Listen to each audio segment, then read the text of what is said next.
Bonjour à tous. Un violent incendie mobilise actuellement les secours à Quetigny en Côte d'Or. Le feu s'est déclaré ce matin dans une entreprise de la zone Cap Nord. D'épaisses fumées noires sont visibles jusqu'à Saint-Apollinaire et une odeur de brûlé se propage dans tout le secteur. Les pompiers sont sur place pour maîtriser les flammes. Si vous circulez dans cette zone, la plus grande prudence est recommandée. Nous reviendrons vers vous dès que nous en saurons plus. La chaleur est de retour. 3 de nos départements sont en vigilance orange canicule, le Jura, le Doubs et la Saône-et-Loire. On attend localement des pointes à 35 voire 36 degrés. Dans le reste de l'actualité, le Conseil d'État saisi par Gérald Darmanin, le ministre de la Justice, souhaite faire annuler une décision d'un juge des référés qui ordonne de faire cesser des comportements contraires à la déontologie commis sur des détenus à Condé-sur-Sarthe. Le garde des Sceaux évoque lui des allégations relatives au comportement des personnels pénitentiaires. Des bâtiments effondrés, un premier bilan, au moins 111 morts en Colombie après le puissant séisme de magnitude 7,4 hier. Des secousses ressenties jusqu'au Panama et qui ont fait de nombreux dégâts, notamment à Cali, la 3e ville de Colombie. Le président du pays a décrété l'état d'urgence. Retour près de chez nous, un relais international à vélo traverse la Saône-et-Loire. Les cyclistes du COP Bike Ride sont partis hier de Chagny en direction de Cluny dans le cadre d'un immense périple reliant plusieurs pays jusqu'à Antalya en Turquie.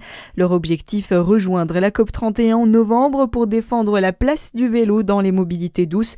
Pour cette 3e édition, les organisateurs espèrent réunir jusqu'à 10 000 participants contre environ 1000 l'an dernier.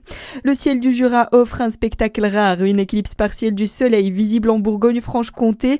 Dans le Jura, plusieurs clubs d'astronomie se mobilisent pour ne rien manquer de cet événement céleste, suivi de près par une pluie d'étoiles filantes. On fait le point avec vous, Florian Salva, sur les précautions à prendre et les rendez-vous à ne pas manquer. Rendez-vous donc dès 19h25 pour une éclipse partielle qui recouvrira 99% du soleil. Premier réflexe à bannir, les lunettes de soleil classiques, les lunettes de cinéma 3D ou les vieilles lunettes de l'éclipse de 1999. Ceux-ci ne protègent pas les yeux. Seules des lunettes conformes à la norme ISO 12312-2 avec marquage CE et acheté chez un opticien ou en pharmacie sont sûres.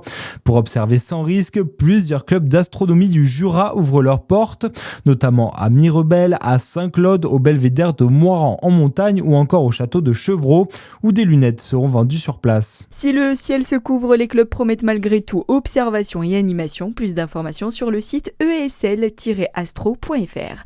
Et puis coup dur pour le DFCO, le club dijonnais a confirmé le départ de son attaquant vedette Julien Dominguez hier soir. Meilleur buteur de la saison dernière avec 14 buts inscrits, il s'engage avec le club saoudien d'Al Kholoud. À suivre votre météo sur Fréquence Plus.